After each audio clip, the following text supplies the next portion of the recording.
Welcome back to The Authentic Advantage, the show where we explore the stories, experiences, and ideas that help us lead more meaningful, connected lives. And today's conversation is one that matters really deeply to me because, according to the CDC, suicide remains one of the leading causes of death in the United States. Yet many people still don't know how to recognize the warning signs or start those difficult conversations or even support someone who may be struggling. My guest today is Deborah Casello, founder and president of Keys 365, a suicide prevention outreach org dedicated to saving lives through education, awareness, and human connection. Through free training programs, community outreach, and powerful conversations, they are helping individuals, families, workplaces, and military communities build the skills needed to recognize those risks, reduce the stigma, and create meaningful connections. And the message is simple, yet incredibly powerful. Connection is prevention, and I couldn't agree more. So today, we're going to talk about what it really means, why so many people miss the signs that someone is struggling, and how each of us can play a role in saving lives. Deborah, welcome to the show. Thank you so much for having me today.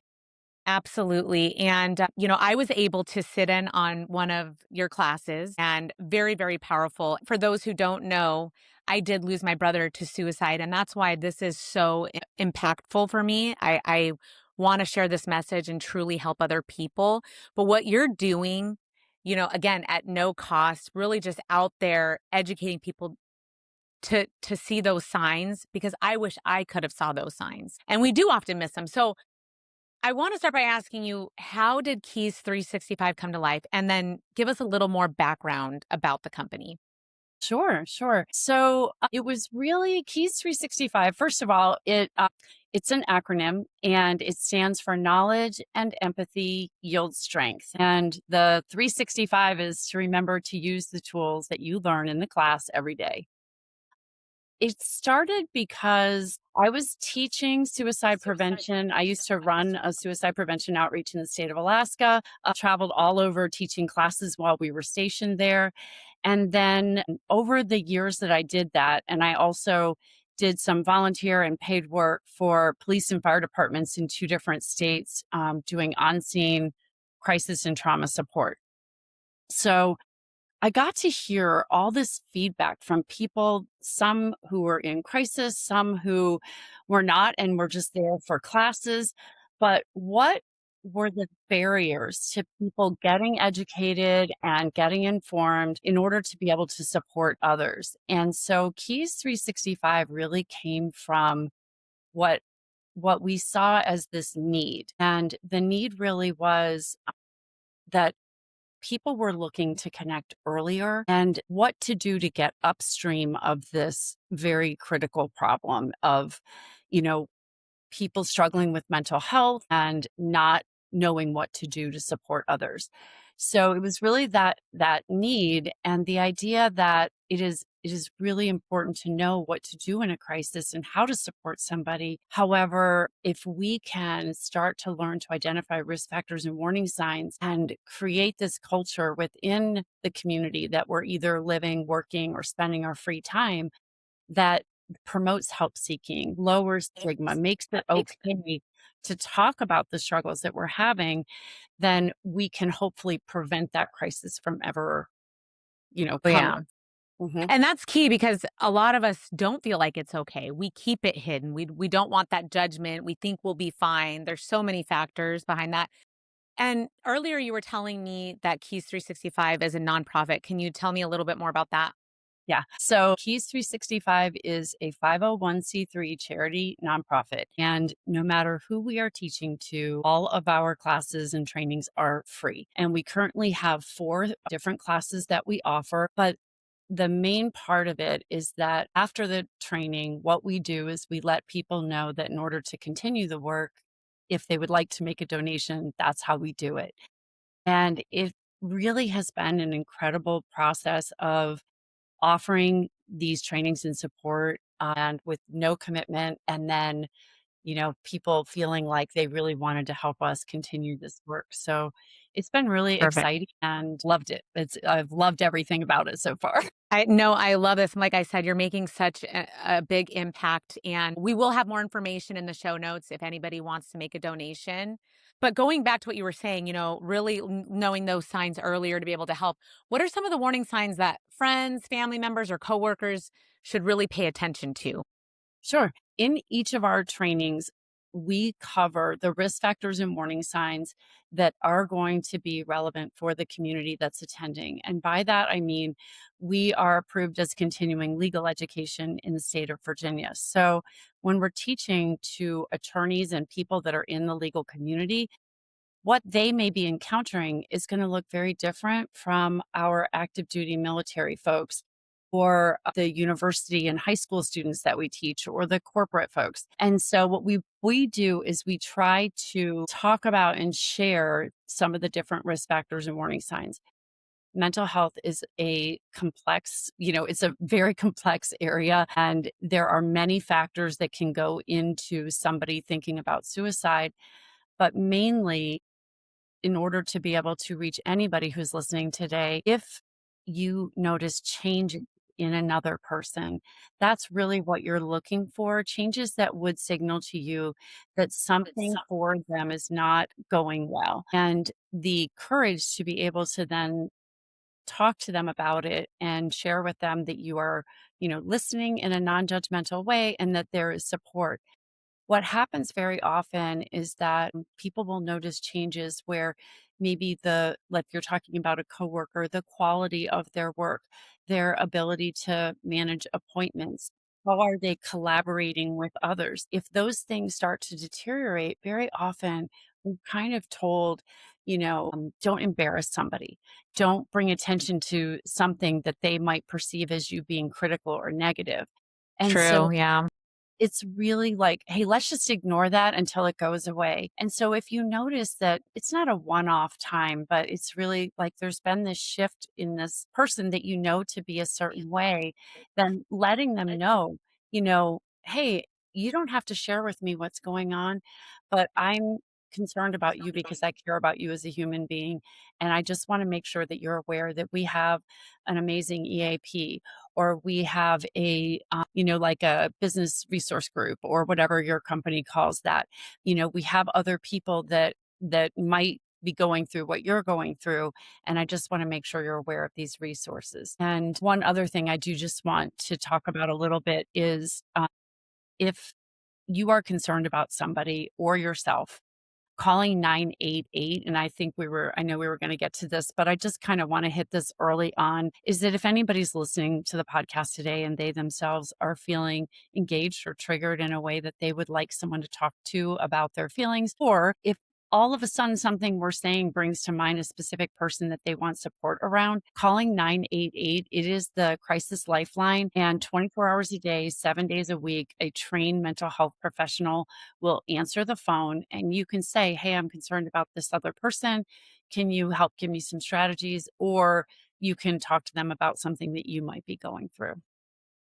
Yeah, it's key to remember that you can call for somebody else. A lot of us know we can call for ourselves, but calling for someone else because you mentioned earlier that you have resources that they can go to. But from experience, when somebody's in that state, not everybody, but oftentimes you can be told about a resource, but you're in a state of like, I don't want help. I don't want to talk to anybody. Maybe you've already made a decision in your head, but especially when you're in a depressed state, the last thing you want is help, right? And like I said, not everybody, there's different stages of depression. And so that's why, if you don't see them responsive maybe to what you're talking about, it's still keep an eye and follow up because, maybe they don't want to take that help in the moment. But calling that number is really relevant here because they can give you advice on what to do next and you can tell them the details of the situation. Exactly. Um, And I like to say as well that part of why we're focused on that early intervention is hopefully getting to people well before they're at a point where they feel so overwhelmed that they don't feel they can access services or support. So we're really yeah. to promote that, noticing early, getting that information to the person before, well before that crisis point is what we're hoping to do. And part of that is connection. You were telling me about that earlier in one of our conversations that connection is key. So it's very powerful protective factor against suicide. Why is that? There is a whole science behind suicide. And I do want to just say that I'm in the education space and, I teach suicide prevention classes. I am not a clinician or, diagnostic or anything like that. I'm all in the field of education. But when you look at suicide as a science and kind of what are the things that go into the components that people are really looking for, there's a couple of pieces. And one is a perceived lack of belonging. And what I mean by that is that very often people will report feeling alone, even if they're in groups. Other people feel like they have friends or they're part of clubs or groups or have a job. It's really about how they perceive themselves. So it's that perceived lack of belonging is part of it. And another big part of it is when people perceive that they are a burden to others, that really heavily contribute. And those kinds of things that somebody might be saying are, everyone would be better off if I were gone. I just make matters worse for everybody. I bet everybody wishes I wasn't even alive. Things like that, where they are feeling like they are a burden on others. And so the protective factor part of it comes in doing what we can do, not being clinicians, not being the person who's going to treat them, but being very accepting and reassuring that we care, that they're important to us, we don't feel like they're a burden, and that there is support out there. And so that things can be different for them if they're able to connect with the right help. And part of that is getting fully evaluated by a trained professional. Absolutely. Now, earlier you were talking about what people might ask in the beginning, right? Something they, but if someone believes a person really is struggling, not just noticing some work, but they know they're struggling, how should they start that conversation, or how can they start that conversation? Sure. And I think a lot of it is, and I love that question actually, because a lot of it, and we do talk about this in the training, that what you're doing is you're incorporating your personality and what is appropriate for the relationship, because you're going to talk to someone in your own family very different than you would somebody you work with. And so really what it's about is understanding kind of the basic formula that you are connecting with this other person basically in a way that is non-judgmental. And by the way, when I say that, I always try in our classes to say, like, judgment gets a big shout out from me because it's what keeps you safe and alive, right? Your brain is constantly scanning for threats, making sure Right. you're staying alive. But when someone and you're trying to connect with them does share something with you, they do what I like to call the test balloon a lot of times, where they say something, but it might not be the whole of what's happening, or it might not even be really what is the problem, Right. To or see how you respond. just Hmm. to see how you respond. So if you are approaching someone, what you can say if you're really concerned about them is, start with that. I am concerned about you. I care about you. And I wanted to talk to you when we had a moment where you could share and I can listen and just let you know that whatever it was that brought this to your attention, you can mention that without harping on it and say, this brought, being brought to my attention in whatever way, like I noticed it, or I heard you say this, or I know this to be happening. And you can acknowledge that as human beings, it would be hard for anyone, including you. So you could go in Yeah. and like, I heard that this was happening in your life, and I know that that would be hard for anyone. I know it would be hard for me. And I wanted to check in with you. How are you really doing? And just start with that. This is really important because after we all Mhm. have different ways of handling it. So there's the person who wants to give advice. "Oh, okay, well, here's what you should do." Or there's the person who says, "Oh, I can relate. Here's what you can do, but I've been there. I know how you feel." Then there's the person who just listens, which can be good unless the person wants some sort of advice. And then there's just comfort. and saying, I understand. Out of those, I'm sure it depends on the situation, but is there one that's like, maybe don't do this one, Well, I think because sometimes we just tend to pick a route and that's the route we take. I know I do, right? I think there is a tendency where you have a way of dealing with things when there's a struggle going on. But we actually go over these things in the class. We talk about things that we do inadvertently that can actually create separation between us and another person we're trying to support, and what we can replace those with. But from one of the things you said that I can pick out is offering unsolicited advice, and we actually go over this in the class that when you are connecting with another person, sometimes, especially if you're older, like I'm 59, so I've been around for a while, and I might be connecting with someone and think in my head, well, if they would just do X, Y, and Z, it would be much easier for them. However, not everybody is sharing because they want advice. And so what you can do for people is just ask them. Say, and I like to phrase it like this for me, but you and everybody else has to find their own way of saying it, is just to say, can you give me the gift of supporting you in a way that will feel good for you? Would you like feedback on what you're sharing, or would you like for me to just listen? And people will tell you. And oftentimes when they do tell you what they want, it may start out by, I just want you to listen, because they're where they are in the situation, there may have been some extenuating or mitigating circumstances that they want to share with you. There may have been some decisions made which weren't necessarily healthy or positive. And what they really want is, before getting feedback, they may want you to understand this entire situation. And then at the end, they might say, okay, now I think I do want some feedback now that you've been patiently listening. Or they may not. But if somebody tells you that they would just want you to listen, then don't give them the feedback unless they ask for it. And so what we're trying to do is be impactful in a way that feels good for that person. And, the things that you're talking about, like, we may have been in a similar situation, but nobody has ever been in the exact same situation as someone else.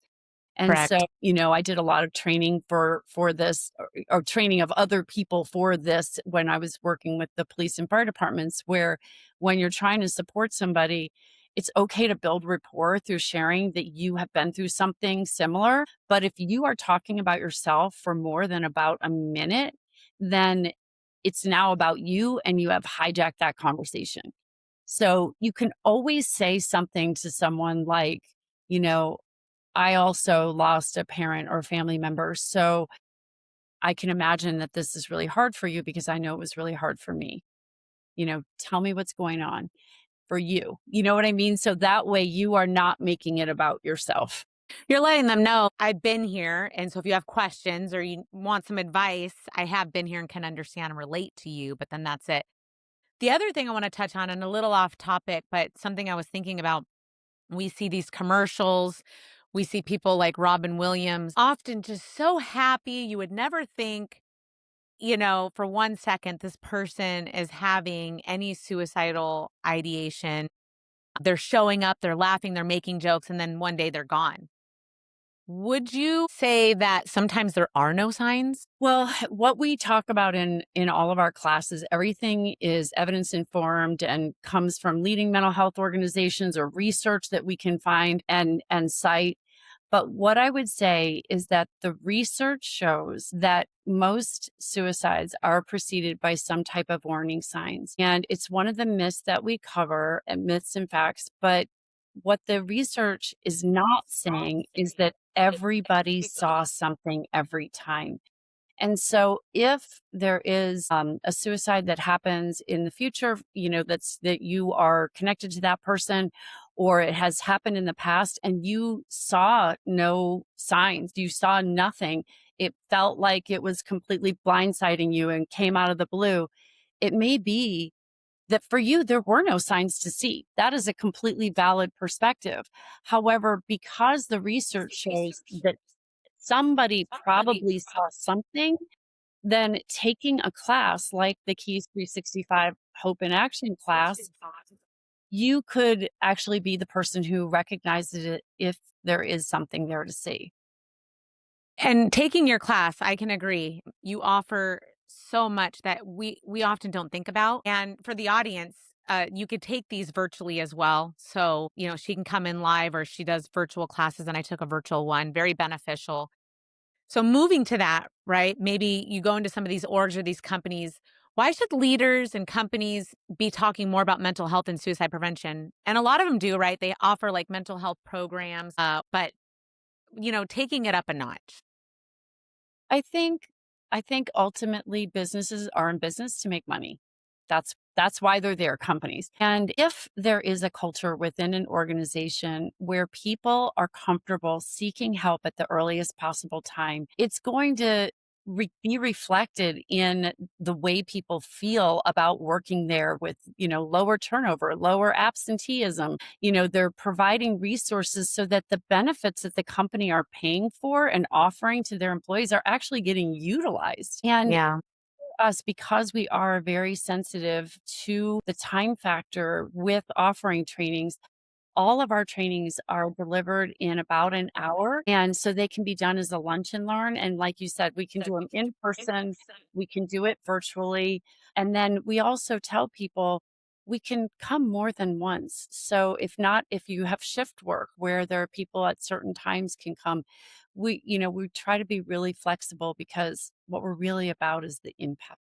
By doing this work, what do you think that you've learned about human connection? I think one of the biggest things that, and it was sort of where Keys 365, was trying to come in, was that, you know, 20 years ago, people just weren't talking about mental health and offering programs just publicly and openly. And it's still not all the way there yet. That if somebody were to come into your office or your school and they were limping, you probably wouldn't go, well, let's all ignore that and pretend that person's not all of a sudden limping, or, Right. they suck it up and, they're going to go, you're going to be talking to them. Hey, what's going on? Do you need help? Should we get you to the doctor? So we're not quite there yet. But what I did really learn was that we are all human beings, and that one of the barriers to people getting connected with others is that they see people as being very different from themselves.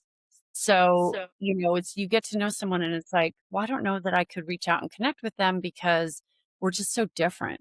And I don't want them to think that I couldn't get it or I wouldn't be of value to help them with anything because we're very different. And so, one of the things we talk about in the class is that people are human. And that's the empathy piece of it, is that everybody is going through life and it's not easy all the time. And so knowing that we're struggling with, embarrassment and, disappointment and feeling lonely. And then also that need that we have to share those joyful moments and successes, having those types of connections where you are reaching out to someone on the feelings that are behind those risk factors and warning signs allows you to connect with anyone. And so I think that was a big part of our message, that connection is prevention.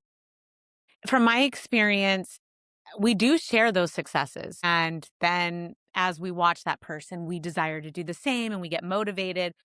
What we often don't see is those failures or those down moments in between. And I also think that's where human connection is. So I have posted publicly things that most people wouldn't. And then I would receive these private messages like, oh my goodness, I can relate. Thank you for posting that. I never knew anybody felt that way. I thought it was only me. And if we opened up just a little bit more as humans and talked about, feeling down or depressed on a day, or we would have more of that connection. We wouldn't feel so alone, because when we're in that state, we do feel alone.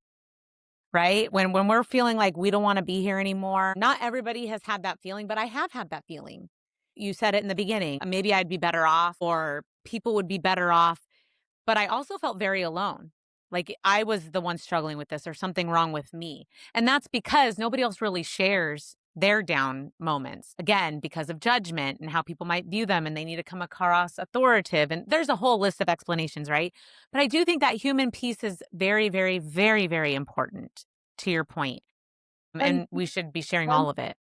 when we are connecting with others, really understanding what our scope of capability is and, not being a clinician, it's really that you're trying to bridge that person to the support, right? We don't want to be taking on all the problems. We don't want to become their 988 or 911. What we're trying to do is refer them and then be supportive in that. And, I would just like, I could even ask you when you had the loss of your brother, who were the types of people, like what were the qualities that the people had that you felt comfortable reaching out to for support? Yeah.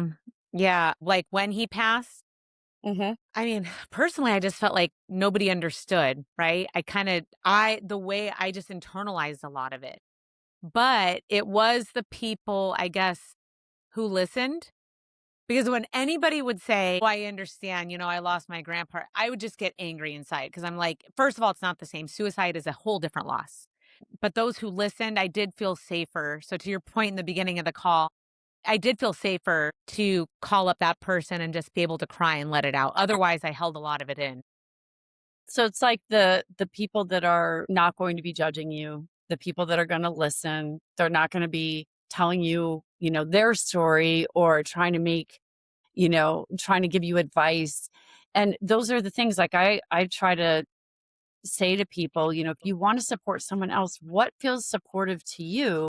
And then ask people, would this feel supportive? What would you like from me? Because I want to help you in a way that feels right for you. And I'm here to listen. And I do also let people know that they don't have to share everything and that, I'm going to be respectful of whatever it is. What I'm really understanding is that they need support and I'm here to listen, but I really want to get them connected with someone that can give them strategies and techniques that are specific to their situation. And really, treatment professionals, that's what they're there for. Great feedback. If people wanted to get involved with Keys 365 or bring training to their organization, how would they do so?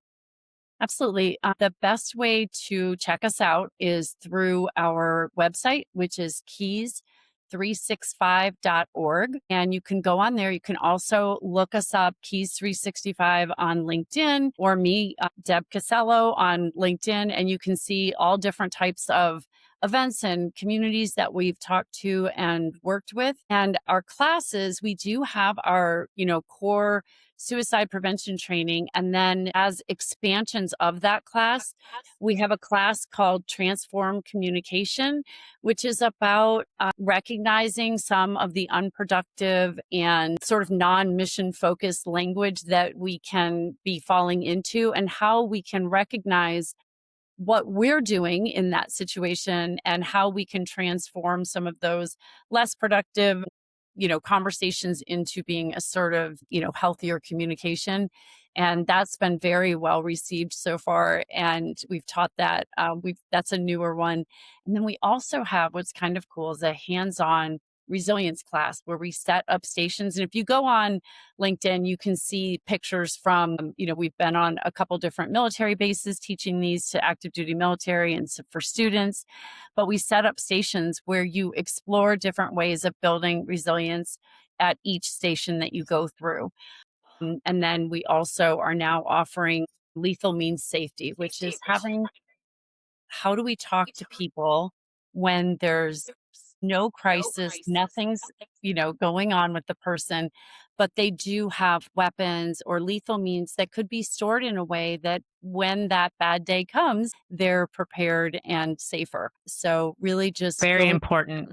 yeah, going to our website, you can connect through our contact form, phone number, email, we will get the message and or pick up and you can book a class like that.